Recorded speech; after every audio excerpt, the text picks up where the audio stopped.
Reciban un cordial saludo de parte de Perú Tributos. En esta oportunidad vamos a comentar el decreto de urgencia 038-2020 que establece la aplicación de la suspensión perfecta de labores durante el estado de emergencia a propósito del COVID-19. El decreto de urgencia y comentario, publicado el 14 de abril de este año en el Diario Oficial del Peruano, en su artículo primero señala que es objeto de la norma mitigar los efectos económicos causados a los trabajadores y a los empleadores del sector privado. Esto como consecuencia de las medidas restrictivas y de aislamiento social adoptadas por el gobierno. Entonces se puede advertir que los beneficiarios de esta regulación van a ser tanto empleadores como trabajadores y no se está limitando solamente a favor de los trabajadores por cuanto esta situación de crisis viene afectando a ambas partes. De ahí que inclusive resulte contradictorio que se haya escuchado a la ministra de Trabajo señalar que si alguna compañía hubiera aplicado algún beneficio, no podría, por otro lado, aplicar la suspensión perfecta de labores, lo cual pues no tiene un sustento legal por cuanto esa restricción no está establecida en alguna norma, y segundo que sería contradictorio al objeto mismo de aplicación de este decreto de urgencia en comentario.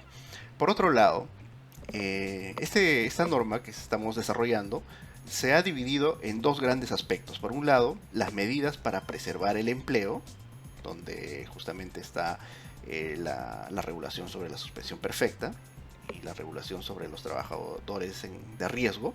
Y por otro lado, están las medidas excepcionales para preservar los ingresos. Ahí están los ingresos y protección social de los trabajadores. Está la posibilidad de que continúen el seguro, que puedan retirar su FP, que puedan retirar la CTS, lo cual vamos a ir desarrollando en base a esta estructura.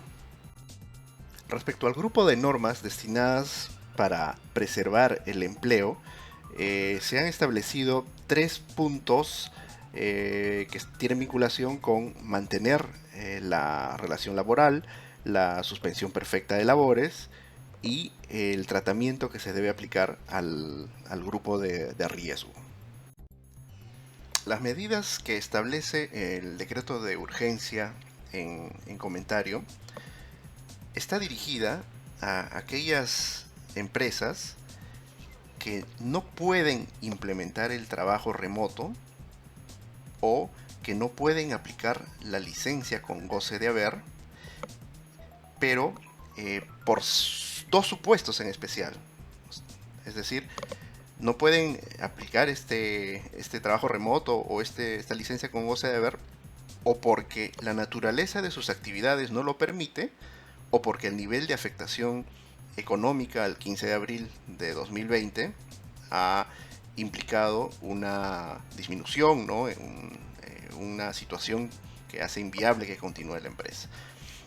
Hay que tener en cuenta que esta norma comprende tanto para las empresas de actividades esenciales como no esenciales, ¿no? Las actividades esenciales serán pues las farmacias, los mini markets, las empresas vinculadas a la minería, transporte de carga, que están operando, y las no esenciales, que es la mayoría, serán pues restaurantes, cines, servicios sobre todo, ¿no? Legales, abogados, arquitectura, en fin, que se ven inmersos en esta situación. Entonces, aquellas compañías que no pueden implementar el trabajo remoto o no pueden aplicar la licencia con goce de haber, pero solo porque la naturaleza de sus actividades no lo permite, este supuesto sería al que apliquen la mayoría de las empresas, ya que el hecho de que exista la cuarentena y que no puedan aperturar sus negocios, pues justamente por la naturaleza de sus actividades no lo pueden hacer, entonces sería la causal para entrar al ámbito de aplicación de esta norma. El otro supuesto sería el nivel de afectación, que generalmente se va a aplicar a quienes sí están realizando actividades, sí pueden trabajar, pero que igual, dada la situación de cuarentena, ha afectado su normal desarrollo y está generando que se vaya a una crisis, ¿no? Bueno, en este caso pues tendrá que demostrar que existe esta afectación económica. Para aquellas empresas que no puedan aplicar el trabajo remoto o no puedan continuar con las licencias con goce de haberes, la norma señala como una primera medida que las empresas deberían tratar de mantener el vínculo laboral, tratar de mantener el pago de las remuneraciones, y para ello deberían privilegiar el acuerdo con los trabajadores, ¿no? La idea es que no se rompan las cadenas de pago, pero que a la vez tanto empleadores y trabajadores puedan entender la situación de crisis y poder arribar a ciertos acuerdos que permitan pues superar esta etapa. Entonces, la norma establece como una primera opción para el tratamiento de esta situación de crisis un acuerdo con los trabajadores. Y en estos acuerdos se podrían pactar una reducción de salarios, se podrían pactar un adelanto de vacaciones, una reducción de la jornada laboral que implique pues una reducción de sueldos. Y bueno, lo que buenamente y de buena fe, tanto los trabajadores como empleadores, luego de analizar la situación de la empresa, puedan arribar, ¿no? Una vez agotada esta etapa, y si es que no se llegara a un acuerdo, ya sea con todos o con parte de ellos, ya queda la disposición del empleador de agotar esfuerzos, de hacer lo necesario para evitar que se corte la continuidad de la relación laboral. Entonces ahí se faculta al empleador de que antes de tomar medidas más radicales pueda unilateralmente de repente aplicar el adelanto de vacaciones, disponer la reducción de las jornadas laborales, si se estuviera aplicando por ejemplo una especie de teletrabajo, se podría aplicar estas rebajas a las jornadas que van a traer como consecuencia pues un menor pago de la remuneración. Eh, Se podría pactar o disponer una baja en los sueldos, aunque este punto es un tanto controvertido porque hay mínimos laborales que se podrían ver afectados, ¿no? Entonces, pero algunas compañías lo están aplicando. Y disponer algún otro tipo de apoyo para que puedan afrontar esta situación, ¿no? De repente préstamos directos, algún tipo de canasta, en fin, que trate de coadyuvar a que se continúe la relación laboral. Finalmente, en caso de que se agoten estos esfuerzos y no se pueda mantener esta continuación, entonces ya corresponderá aplicar la suspensión perfecta de labores, donde el trabajador deja de prestar sus labores y el empleador ya no estará obligado al pago de esta remuneración.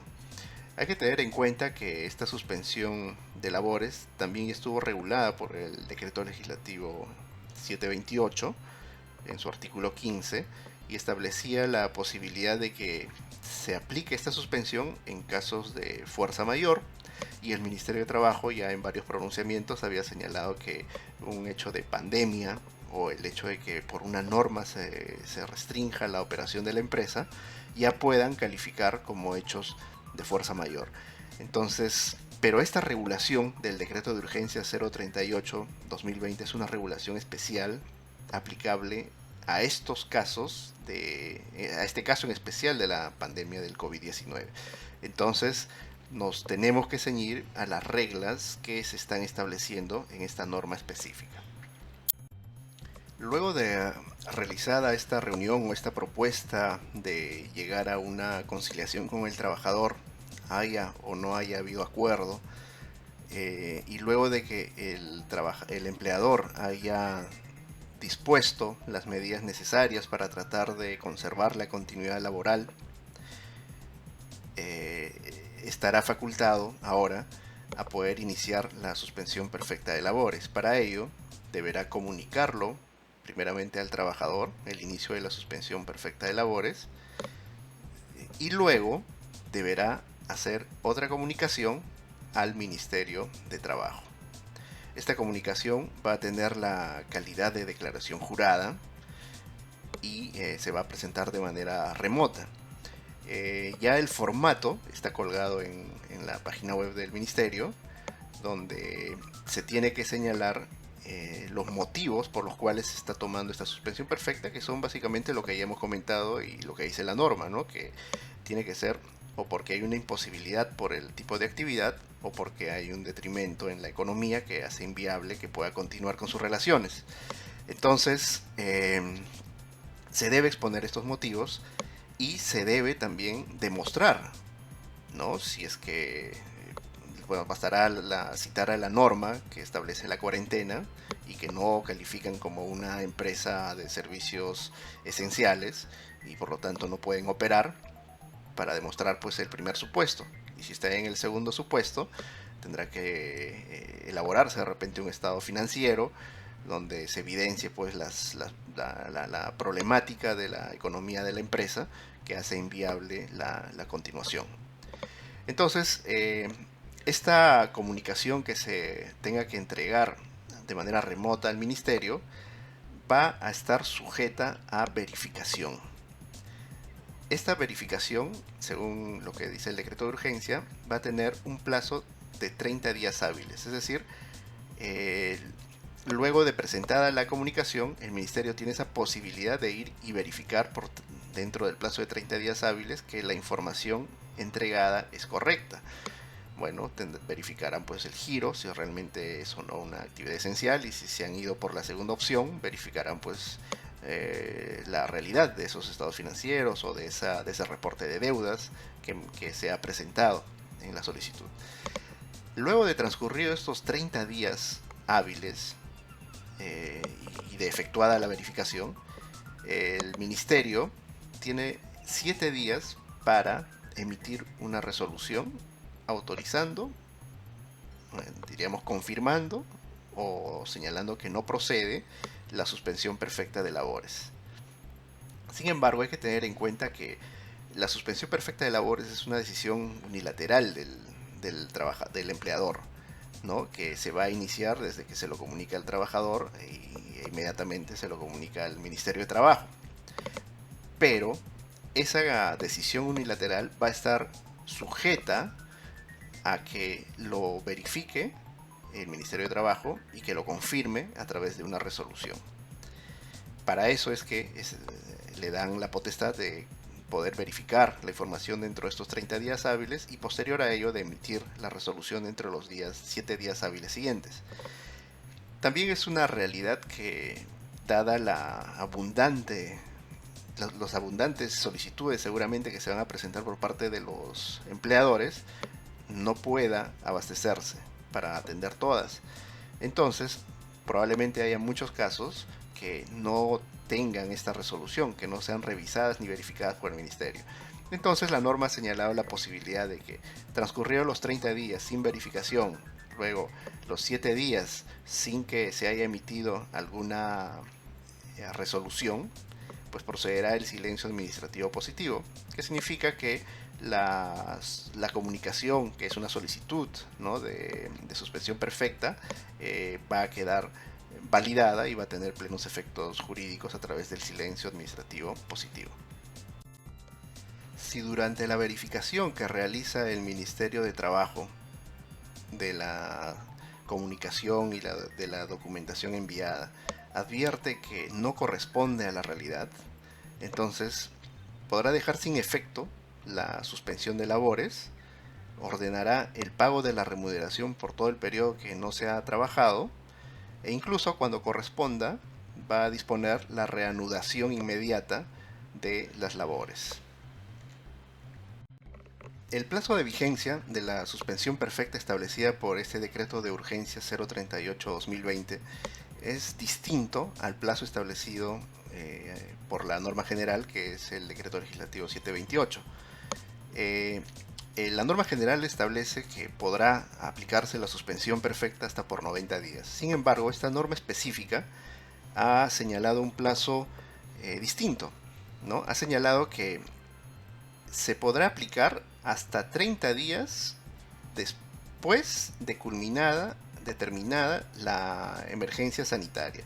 Entonces, para determinar hasta cuándo podríamos aplicar esta suspensión perfecta, tendremos que remitirnos al Decreto Supremo 008-2020, que estableció que el plazo de emergencia era de 90 días contados desde el 12 de marzo. Esto quiere decir que al 9 de junio se habría culminado, entonces sobre esa fecha habría que contar los 30 días adicionales que establece este decreto de urgencia 038, lo cual nos llegaría a la conclusión de que podría aplicarse la suspensión perfecta, esta especial para el caso del COVID-19, hasta el 9 de julio de 2020.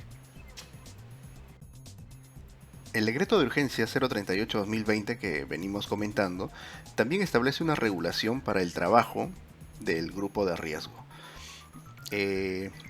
Ya antes, cuando se inició esta cuarentena, se había establecido mediante el decreto de urgencia 026-2020, que fue publicado el 15 de marzo de este año, quienes formaban parte de este grupo. Así se ha señalado que serían las personas mayores de 60 años, las personas con enfermedades cardiovasculares, aquellos que sufren de diabetes, aquellos que tienen enfermedades pulmonares crónicas, los que sufren de hipertensión arterial y aquellos que tienen el cáncer diagnosticado. Según la normativa establecida por el decreto de urgencia 026-2020, que se publicó en aquella oportunidad cuando recién se inició estas medidas de cuarentena el 15 de marzo de este año, se estableció que para este grupo de riesgo se debería implementar el trabajo remoto.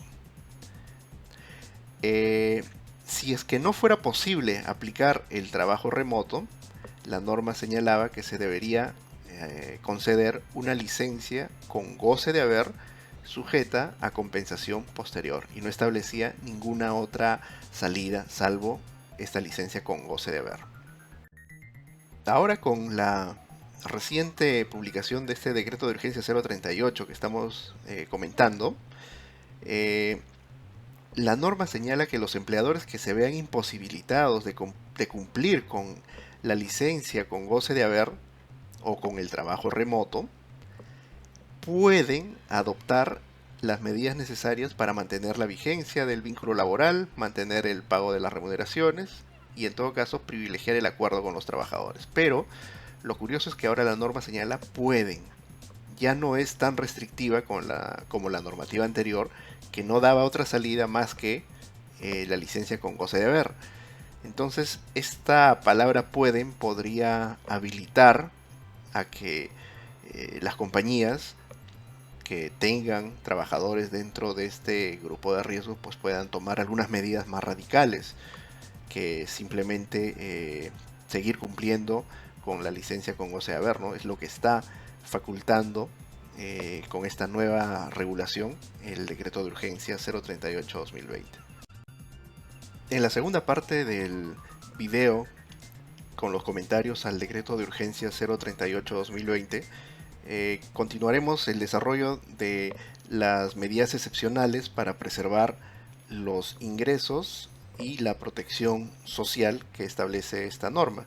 Así vamos a comentar los supuestos de continuidad del servicio de salud, la posibilidad del retiro adicional de la CTS, las prestaciones económicas que entregará el Estado a aquellas empresas que pertenecen a las microempresas, algunas medidas previsionales de jubilación que se han establecido, los nuevos supuestos de retiro de la AFP y finalmente el aplazamiento de el pago de la CTS que se está permitiendo ahora con este decreto de urgencia en comentario.